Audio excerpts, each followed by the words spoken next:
నమస్కారం. ఆంధ్రప్రభకు స్వాగతం. నేను తేజస్వి. శ్రీరామ రామ రామేతి రమే రామే మనోరమే సహస్రనామ తత్తుల్యం రామనామ వరాన్నే. ప్రస్తుతం నేను మణికొండలోని పంచవటి కాలనీలోని శ్రీ సీతారామచంద్రస్వామి ఆలయంలో ఉన్నాను. పంచవటి అనగానే మనకి సీతారామచంద్రస్వామి గుర్తొస్తూ కూడా ఉంటాడు.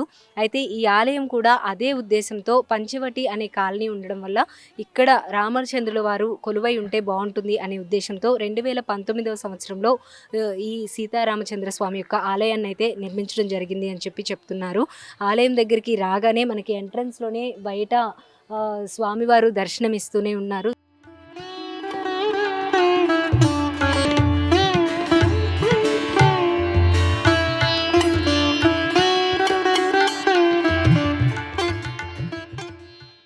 మనకి ఎంట్రన్స్లోనే స్వామివారు అమ్మవారు దర్శనమిస్తున్నారు. స్వామివారి పట్టాభిషేకం యొక్క ఫోటో పెయింటింగ్ అనేది ఇక్కడ మనకు కనిపిస్తుంది. ఇక్కడ నుండి మనం లోపలికి ఎంటర్ అవ్వాలన్నమాట. లోపలికి ఎంటర్ అవుతుంటేనే స్టార్టింగ్లోనే మనకి విఘ్నేశ్వరుడు దర్శనమిస్తున్నాడు. మనకి హిందూ దేవాలయాలైనా సరే, అలాగే మనకి హిందువులకు సంబంధించి ఏ పూజలు ప్రారంభించినా సరే మనకు ముందుగా ఉండేది విఘ్నేశ్వరుడు. ఇక్కడ కూడా మనకి లోపలికి ఎంటర్ అవుతుంటేనే ఎదురుగానే మనకి విఘ్నేశ్వరుడు దర్శనమిస్తూ ఉన్నాడు. చక్కగా విఘ్నేశ్వరుడిని దర్శించుకొని మనం పైకి వెళ్తే ఈ ఆలయంలో వచ్చేటప్పటికి కింద ఓపెన్ స్పేస్ ఉంది. ఒక హాల్ లాగా ఏర్పాటు చేయడం జరిగింది. పైన స్వామివారి ఆలయం అయితే ఉందన్నమాట. ముందుగా స్వామివారిని దర్శించుకొని విఘ్నేశ్వరుడిని దర్శించుకున్న తర్వాత మనం పైకి వెళ్ళాలి. సో ముందు ఒకసారి కింద కూడా చూద్దాము. కింద వచ్చేటప్పటికి రెండు వైపులా కూడా ఏనుగులు ఉన్నాయి. అలాగే లోపలికి ఎంటర్ అయినట్లయితే దానికైతే చీకటిగా ఉంది. లోపలంతా హాల్ ఉందన్నమాట. ఈ హాల్లో వచ్చేటప్పటికి ఏదైనా పూజా కార్యక్రమాలు జరిగితే కానీ, లేదంటే ఏదైనా శుభకార్యాలు చేసుకోవాలన్నా సరే, చిన్న చిన్న కార్యక్రమాలు, అన్నప్రాసన కానీ, లేదంటే అక్షరాభ్యాసం కానీ, ఇటువంటివి చిన్న చిన్న కార్యక్రమాలు ఏదైనా చేసుకోవాలి అనుకుంటే ఈ హాల్లో చేసుకుంటూ ఉండొచ్చు అని చెప్తున్నారు. చిన్న పెళ్ళిళ్ళు చేసుకోవాలన్నా తక్కువ మందితో ఉండేలాగా చేసుకోవాలనుకునే వాళ్ళు ఇక్కడ చేసుకోవచ్చు అంట. ఇక్కడ నుండి స్వామివారిని, వినాయకుడిని దర్శించుకొని మనం పైకి వెళ్ళొచ్చు. మనకి రెండు వైపుల నుంచి కూడా స్టెప్స్ అయితే ఉన్నాయి. చక్కగా ఎండాకాలం అవడంతో కాళ్ళు కాలొద్దు అని చెప్పి ఈ విధంగా ఏర్పాటు చేయడం జరిగింది. చక్కగా కార్పెట్స్ వేశారు.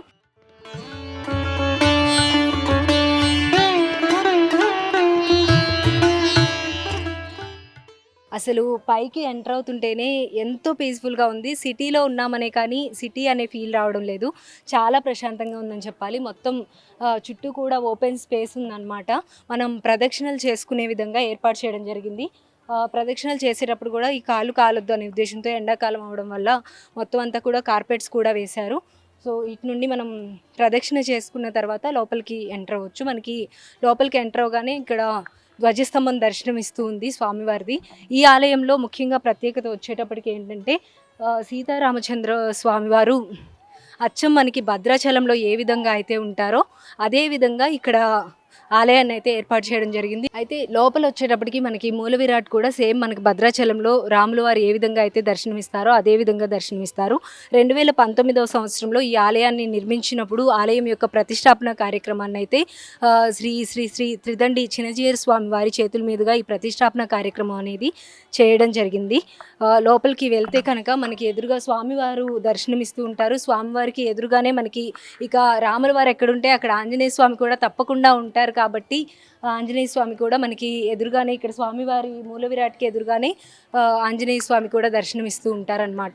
ఈ ఆలయంలో వచ్చేటప్పటికి ఎవరైనా దర్శనం చేసుకోవాలనుకునే వాళ్ళు చక్కగా ఇక్కడికి వచ్చి భద్రాచలం వెళ్ళలేకపోతే ఇక్కడే స్వామివారిని దర్శనం చేసుకోవచ్చు. మనకి సేమ్ భద్రాచలంలో శ్రీ సీతారామచంద్ర స్వామి వారు ఏ విధంగా ఉంటారో అదే విధంగా మనకి ఇక్కడ రాములు వారు దర్శనమిస్తూ ఉన్నారు. అదే అనుభూతి అయితే మనకు కలుగుతుంది. అలాగే వాతావరణం కూడా చుట్టూ అంతా కూడా చాలా ప్రశాంతంగా, చాలా చక్కగా ఉంది.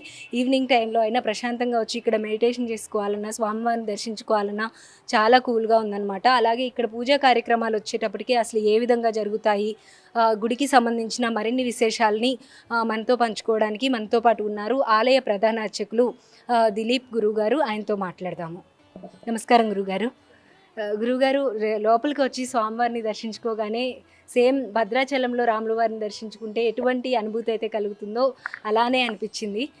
అసలు ఈ ఆలయం యొక్క ప్రత్యేకత ఏంటి, ఎప్పుడు ప్రారంభించారు, పూజా కార్యక్రమాలు ఎలా జరుగుతాయి అనేది వివరిస్తారా? ఆలయం Manikonda Panchavati colony road number 10లో ఉంది.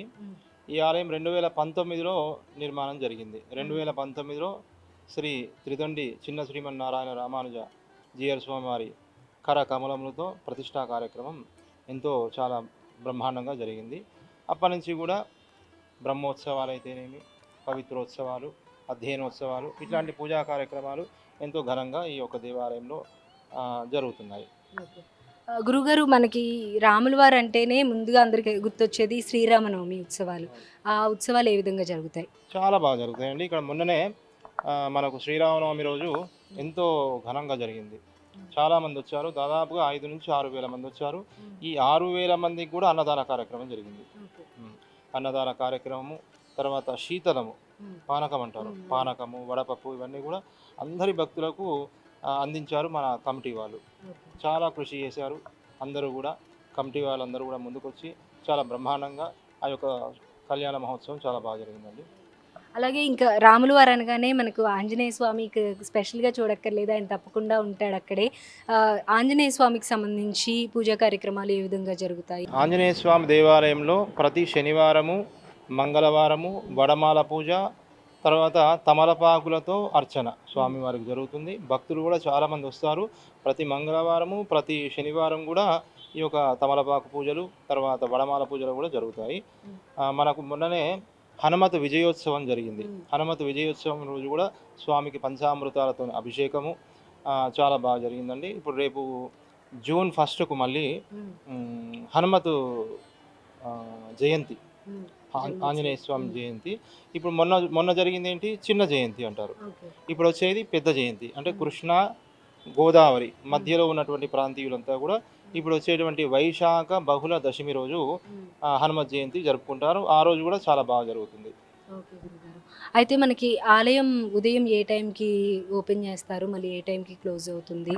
ఇప్పుడు ఈ ఆలయం ఉదయం 6 గంటల నుండి 11 గంటల వరకు ఉంటుంది. మళ్ళీ సాయంత్రం 6 గంటల నుండి 8:30 వరకు ఉంటుంది. ఈ ఆలయంలో ప్రతి పౌర్ణమికి హోమం జరుగుతుంది. ప్రతి అమావాస్యకు, ప్రతి పౌర్ణమికి హోమాలు, ప్రతి ఏకాదశికి, శుక్లపక్ష ఏకాదశి నాడు సత్యనారాయణ వ్రతము, ప్రతి పౌర్ణమికి స్వామివారికి అభిషేకము. ఎంతోమంది భక్తులు కూడా వచ్చి ఈ యొక్క అభిషేక కార్యక్రమంలో, పూజా కార్యక్రమంలో పాల్గొంటారు. మరియు భక్తుల ఎవరైనా వచ్చి ఇంకా సుదర్శన హోమాలు కానీ ఇవన్నీ కూడా కార్యక్రమాలు జరుగుతూ ఉంటాయి. అయితే ఈ హోమాలు కానీ సత్యనారాయణ స్వామి వ్రతం కానీ ఇవి జరుగుతాయి అన్నారు కదా, వీటికి స్పెషల్ టికెట్ ఏమైనా ఉంటుందా? నార్మల్గా వచ్చి దర్శనం చేసుకొని పాల్గొనవచ్చు ఉంటుంది. వారి శక్తి అనుసారంగా మన కమిటీ వాళ్ళు నిర్ణయించిన దాని ప్రకారంగా టికెట్ ఉంటుంది. అది కట్టేసి దాంట్లో పాల్గొని కార్యక్రమం చేసుకోవచ్చు. మనకి ఇప్పుడు ఈ ఆలయంతో పాటు పక్కన శైవక్షేత్రం శివాలయం కూడా ఉంది కదా, ఆ ఆలయాన్ని ఎప్పుడు ఏర్పాటు చేశారు? అక్కడ కార్యక్రమాలు ఏ విధంగా ఉంటాయి? ఇప్పుడు ఈ పక్కన ఉన్నటువంటి దేవాలయము లలితా కామేశ్వర స్వామి దేవాలయం. ఈ ఆలయం పోయిన సంవత్సరం ప్రతిష్టాపన జరిగింది. మొన్న ఫిబ్రవరికి కరెక్ట్గా సంవత్సరం అయిందండి. 1 ఇయర్. 1 ఇయర్ వార్షిక ఉత్సవం కూడా చాలా బాగా చేశారు. లలితాదేవి అమ్మవారికి ప్రతి శుక్రవారం అర్చన, కుంకుమార్చన అవన్నీ కూడా జరుగుతాయి. స్వామివారికి ప్రతి మాస శివరాత్రి ప్రత్యేకంగా అభిషేకం ఉంటుంది. ప్రతిరోజు అభిషేకం చేస్తారు. సోమవారం నాడు విశేషమైనటువంటి అభిషేకాలు జరుగుతాయి. అన్నీ కూడా కార్యక్రమాలు జరుగుతాయి. ఇప్పుడు పర్వదినాల్లో వచ్చేటప్పటికి కూడా టైమింగ్స్ అనేవి సేమ్ ఉంటాయి గురుగారు? మధ్యాహ్నం టైంలో ఎప్పుడైనా ఓపెన్ చేసే ఛాన్స్ ఉంటుందా? పర్వదినాలలో భక్తులు వచ్చేదాన్ని బట్టి ఉంటుందండి. ఒకవేళ భక్తులు 12-1 గంట వరకు వచ్చినా ఉంచుతాం. ధన్యవాదాలు గురుగారు. మనం ప్రస్తుతం అయితే రామాలయంలో ఉన్నాము. ఆ తర్వాత పక్కనే శివాలయాన్ని కూడా ఏర్పాటు చేయడం జరిగింది. స్వామివారిని కూడా దర్శించుకుందాము.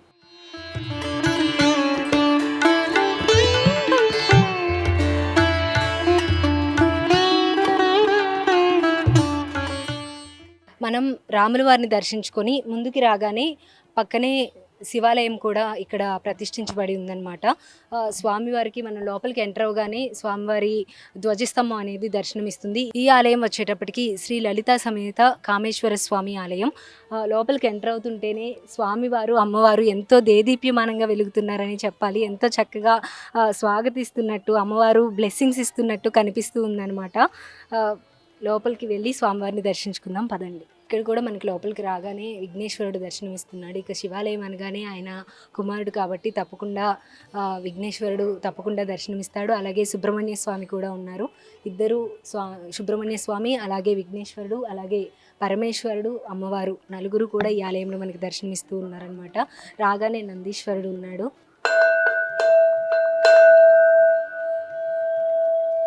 మనకి ఈ ఆలయం రాములవారి ఆలయం అయితే 2019లో నిర్మించడం జరిగింది, ప్రతిష్టాపన కార్యక్రమం అనేది.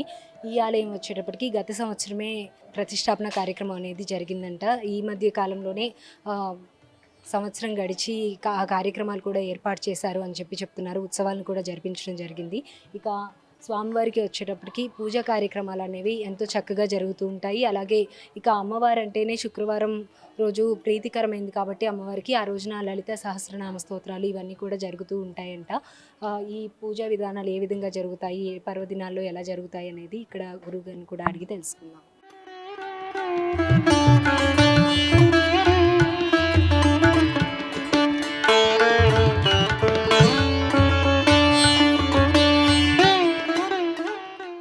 ప్రస్తుతం మనం అమ్మవారి ఆలయంలో ఉన్నాము. ఆలయ అర్చకులు సుబ్రహ్మణ్య స్వామి గారు ఉన్నారు, ఆయనతో మాట్లాడదాం. నమస్కారం గురుగారు. నమస్తే అమ్మ. గురుగారు, అసలు లోపలికి ఎంటర్ అవుతుంటేనే, ఎంటర్ కూడా అవ్వకముందే అక్కడ నుండే అమ్మవారు ఎంతో దేదీప్యమానంగా వెలుగుతూ ఆశీర్వదిస్తున్నట్టు కనిపిస్తూ ఉన్నారు. అసలు అమ్మవారి పూజా కార్యక్రమాలు ఎలా జరుగుతాయి అవన్నీ వివరిస్తారా? ఇది వచ్చి ప్రతిష్ట వచ్చి 2023 జనవరి 31 వసంత పంచమి నాడు జరిగింది. అప్పటి నుంచి ఇప్పుడు దాకా కూడా ఒకే అర్చకుడు. కాకపోతే ఏంటంటే ఆయన పేరు శ్రీకాంత్ శర్మ గారు, ఆయన సెలవుల మీద వెళ్ళారు, అందువల్ల నేను ఉంటున్నాను. ఇది పొద్దున 6 గంటలకు గుడి తీస్తాం, 11 గంటల దాకా. సాయంకాలం 6 నుంచి 8 దాకా ఉంటుంది. ఈ మంగళవారం శుక్రవారం వచ్చి కొంచెం స్పెషల్ పూజ ఉంటుంది. పక్కన సుబ్రహ్మణ్య స్వామి వారు, నవగ్రహం ఇదన్నీ కూడా ఉంటుంది. అమ్మవారికి లలిత సహస్రాలు కానీ ఇవన్నీ అన్నీ ఈవినింగ్ ఉంటుంది. ప్రతిరోజు మ్యాక్సిమం ఉంటుంది. ఎందుకంటే ఇప్పుడు సమ్మర్ హాలిడేస్ కనుక మ్యాక్సిమం అందరూ ఊరికి వెళ్ళారు. లేకపోతే మ్యాక్సిమం ఉంటుంది 6:30 to 7:30 దాకా లలిత పారాయణ, అమ్మవారి సహస్రనామాలు అన్నీ జరుగుతూ ఉంటుంది. అయితే ప్రత్యేక పర్వదినాల్లో అంటే దసరా సమయంలో కానీ, శ్రావణ మాసం కానీ స్పెషల్ పూజా కార్యక్రమం ఉంటుంది. రెండోది ఏంటంటే సంకటహర చతుర్థి అని చెప్పేసి వస్తుంటుంది. అప్పుడు కూడా మన విఘ్నేశ్వరుడికి మనం చేస్తుంటాం. స్పెషల్ పర్వదినాలు అంటే ఇప్పుడు దసరా, ఉగాది ఇదన్నీ కూడా మనకు స్పెషల్గానే ఉంటుంది.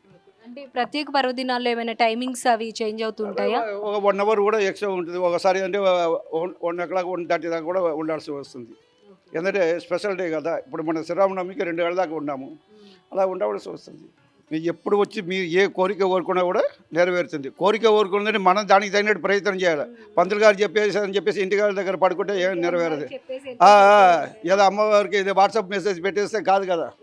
అది కూడా అప్పుడప్పుడు గుర్తు చేస్తూ ఉండాలి, మేము కూడా దానికోసం ప్రయత్నం చేస్తూ ఉండాలి. అదే ప్రయత్నం చేస్తేనే ఫలితం ఎప్పటికైనా ఉంటుంది. ఇవాళ కాదు, రేపు కాదు, ఎల్లుండైనా గ్యారంటీగా ఫలితం ఉంటుంది.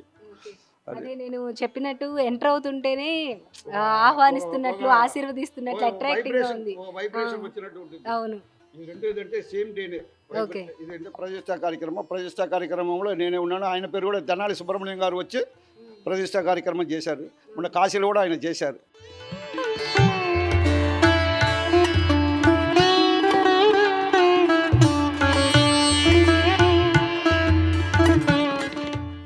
మనం ప్రస్తుతం కామేశ్వర స్వామి ఆలయంలో ఉన్నాము. ఆలయ అర్చకులు మనతో పాటు ఉన్నారు, ఆయనతో మాట్లాడదాము. పూజా కార్యక్రమాలు ఏ విధంగా జరుగుతాయి అని చెప్పి రామ్మోహన్ శర్మ గురువు గారిని అడిగి తెలుసుకుందాము. నమస్కారం గురుగారు. నమస్తే అమ్మా. గురుగారు, స్వామివారి పూజా కార్యక్రమాలు ఎలా జరుగుతాయి, ఏ టైంలో ప్రారంభమవుతాయి వివరిస్తారా? మా దేవాలయం ఉదయం 6 గంటలకి ప్రారంభం అవుతుంది. 6:30కి ప్రతిరోజు కూడా స్వామివారికి రుద్రాభిషేకం జరుగుతుంది. భక్తులు వస్తే చేస్తాం వాళ్ళ పేరు మీద, లేదంటే మన దేవస్థానం తరపున రోజు కూడా నిత్యం అభిషేకం జరుగుతుంది. సోమవారం నాడు ఉదయం 6:30కి మళ్ళీ 9 గంటలకు కూడా చేస్తాం. భక్తులు 9 గంటలకి అభిషేకానికి వస్తారు. వచ్చినప్పుడు వారికి 9 గంటలకు కూడా ఆ రోజు ఎక్స్ట్రాగా చేయడం జరుగుతుంది. ప్రత్యేక పర్వదినాల్లో ఎలా జరుగుతాయి అంటే శివరాత్రి కానీ, లేదంటే కార్తీక మాసంలో కానీ? శివరాత్రికి ఉదయం 4 గంటల నుంచి కూడా అభిషేకాలు ప్రారంభం అవుతాయి. మధ్యాహ్నం అంతా అభిషేకం జరుగుతుంది. సాయంత్రం మహాన్యాసపూర్వకంగా రుద్రాభిషేకం జరుగుతుంది. ఆ రోజు శాంతి కళ్యాణం కూడా జరుగుతుంది. అయిన తర్వాత రాత్రి లింగోద్భోగాలలో అభిషేకం జరుగుతుంది. రాత్రి మనము 9-10కి మొదలు పెడితే అభిషేకం అది ఖచ్చితంగా 2-3 అవుతుంది. అప్పుడు దాకా జాగారం చేసే వాళ్ళు కూడా ఉండిపోయి జాగారం చేసి ఇంటికి పెడుతూ ఉంటారు. కళ్యాణం ఏమైనా చేస్తారా గురుగారు శివరాత్రికి? శాంతి కళ్యాణం చేస్తాంగా. సాయంత్రం ఉదయం అంతా అభిషేకాలు అవుతాయి. సాయంత్రం 7 గంటలకి 8 గంటలకి కళ్యాణం జరుగుతుంది. ఆ కళ్యాణం అయిన తర్వాత లింగోద్భోగాలలో అభిషేకం జరుగుతుంది. ఆ రోజు అన్నదానం అది జరుగుతుంది. భక్తులు కూడా చాలా మంది వస్తూ ఉంటారు. గురుగారు. అయితే ఈ మనకి కార్తీక మాసం టైంలో కానీ ఈ విధంగా టైమింగ్స్ ఏమైనా చేంజ్ అవుతూ ఉంటాయి రెగ్యులర్కి కార్తీక అప్పటికి? మాసంలో నిత్యం కూడా 5 గంటలకే అభిషేకాలు ప్రారంభం అవుతాయి.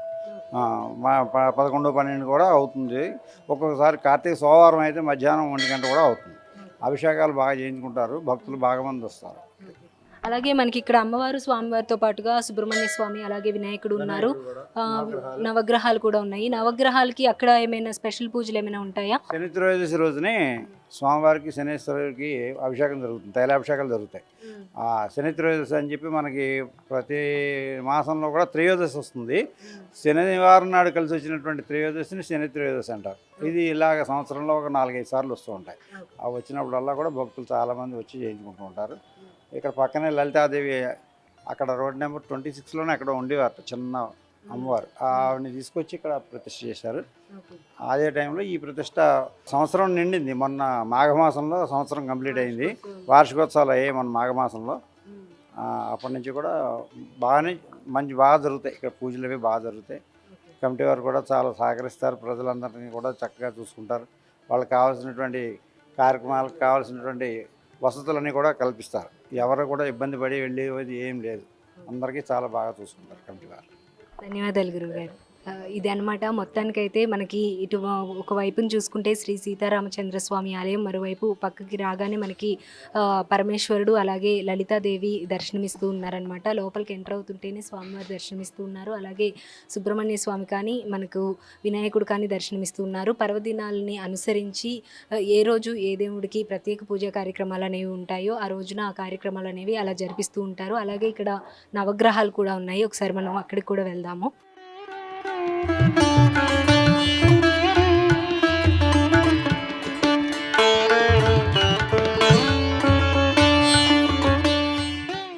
మనకి జనరల్గా వచ్చేటప్పటికి శివాలయం అంటే మ్యాక్సిమం ఆలయాలన్నింటిలో నవగ్రహాలు ఉంటాయి. ముఖ్యంగా శివాలయంలో నవగ్రహాలు అనేవి ప్రత్యేకంగా ఏర్పాటు చేస్తూ కూడా ఉంటారు. నవగ్రహాలకి సంబంధించిన పూజా కార్యక్రమాలు కూడా ఎప్పుడు ఏ పూజలు అయితే చేయాలో అవన్నీ కూడా చేస్తూ ఉంటారంట. ముఖ్యంగా శని త్రయోదశికి వచ్చేటప్పటికి ఆ రోజు కూడా తప్పకుండా పూజలు చేస్తాము అని చెప్తున్నారు. శని త్రయోదశి వచ్చేటప్పటికి ఒక 4 to 5 టైమ్స్ వస్తూ ఉంటుందంట. ఆ టైంలో తప్పకుండా ప్రత్యేక పూజలు అనేవి జరుగుతూ ఉంటాయి. అలాగే మనం కొంచెం ముందుకు వస్తే కనుక ఇక్కడ మరొక అమ్మవారు కూడా మనకి దర్శనమిస్తున్నారు.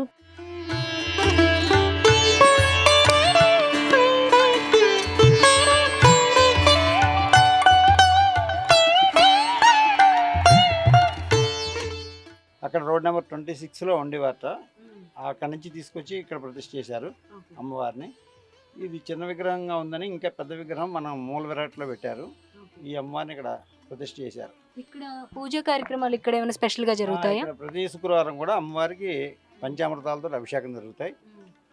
ఇక్కడ సుబ్రహ్మణ్యేశ్వర స్వామి, జంట నాగులు, పెళ్లి కాని వారు, వివాహం అయిన తర్వాత సంతానం కోసం వచ్చేటువంటి భక్తులు కూడా ఈ స్వామివార్లిద్దరికి కూడా, ఈయన కుమారస్వామి, ఆయన్నే సుబ్రహ్మణ్యేశ్వర స్వామి అంటాం, ఆయనే పళనిస్వామి అంటాం, అన్నీ ఆయనే సుబ్రహ్మణ్యేశ్వర స్వామి. ఇది జంట నాగులుగా ఉన్న రూపం, అదేమో మనిషిగా ఉన్న రూపం. ఈ రెండింటికి కూడా ప్రతి మంగళవారం కూడా భక్తుల చేత అభిషేకాలు చేయిస్తాం. వాళ్ళే వచ్చి ఇక్కడ భక్తులు చేసుకుంటారు. వాళ్ళ స్వహస్తాలు, నాగదోషాలు కానీ, కుజ దోషాలు కానీ, సర్పదోషాలు కానీ ఏమైనా ఉంటే అవన్నీ కూడా నివృత్తి అవుతాయి. చాలామంది భక్తులు వచ్చి చేయించుకుంటూ ఉంటారు. వాళ్ళకి ఫలితం కూడా చూసాం మేము. విన్నాం కదా. ఇక్కడ వచ్చేటప్పటికి అమ్మవారు మరొక ప్లేస్లో ఉన్నారంట. అక్కడ నుండి ఇక్కడికి తీసుకొచ్చి ప్రతిష్ఠించడం అయితే జరిగింది. భక్తులందరూ కూడా డైరెక్ట్గా గర్భగుడిలో కూడా మనకు అభిషేకాలు చేయడానికి కూడా పాసిబిలిటీ అవ్వదు కాబట్టి చక్కగా ఇక్కడ అభిషేకాలు చేయాలనుకునే వాళ్ళు ఇక్కడ అభిషేకం చేసుకోవచ్చు. అలాగే కళ్యాణం ఆలస్యమైన వాళ్ళు కానీ, ఏదైనా కుజదోషాలు కానీ, నాగదోషాలు కానీ అలా ఉన్న వాళ్ళు సుబ్రహ్మణ్య స్వామిని ప్రత్యేకంగా ఆరాధిస్తూ ఉంటారు కాబట్టి వాళ్ళు అభిషేకాలు ఏమైనా చేసుకోవాలి అనుకుంటే ఇక్కడికి వచ్చి అభిషేకం చేసుకోవచ్చు. ఇక్కడికి వచ్చి స్వామికి మొక్కుకొని అభిషేకం చేసిన వాళ్ళకి ఫలితం కూడా దక్కింది, చూసాము అని చెప్పి అయితే మనకి అర్చకులు కూడా చెప్తూ ఉన్నారు. ఇది ఆలయం యొక్క ప్రత్యేకత. మనకి వచ్చేటప్పటికి ఇక్కడ 2019వ సంవత్సరంలో శ్రీ సీతారామ లక్ష్మణ సహిత భక్తాంజనేయ స్వామి యొక్క ఆలయం అనేది నిర్మించడం జరిగింది. అలాగే ఆ ఆలయం తర్వాత ఈ ఆలయంలో ముఖ్యంగా వచ్చేటప్పటికి రాముల వారు మనకి భద్రాచలంలో ఏ విధంగా అయితే దర్శనమిస్తారో అదే విధంగా దర్శనమిస్తారు. ఆ అనుభూతి మనకి తప్పకుండా దొరుకుతుంది అని చెప్పాలి. ఆ తర్వాత పక్కనే మనకి శివాలయాన్ని కూడా ఏర్పాటు చేయడం జరిగింది. గత సంవత్సరం ఈ ఆలయాన్ని అయితే నిర్మించారట. ఈ ఆలయంలో వచ్చేటప్పటికి శ్రీ లలితా సమేత శ్రీ కామేశ్వర స్వామి ఆలయం అయితే ఇక్కడ కొలువై ఉంది. ఈ ఆలయంలో మనకి విఘ్నేశ్వరుడు అలాగే సుబ్రహ్మణ్య స్వామి కూడా దర్శనమిస్తూ ఉన్నారు. వాళ్ళతో పాటుగా నవగ్రహాలు ఉన్నాయి. అలాగే బయట చూసుకుంటే కనుక మనకు సుబ్రహ్మణ్య స్వామి జంట నాగులతో పాటుగా మరొక వైపు లలితాదేవి కూడా దర్శనమిస్తున్నారు. ఇక్కడ అభిషేకాలు అవి భక్తులు కూడా చేసుకోవచ్చు అన్నమాట. ఇది ఆలయం యొక్క ప్రత్యేకత. మరొక ప్రత్యేకమైన ఆలయంతో మళ్ళీ కలుద్దాము. అంతవరకు చూస్తూనే ఉండండి ఆంధ్రప్రభ.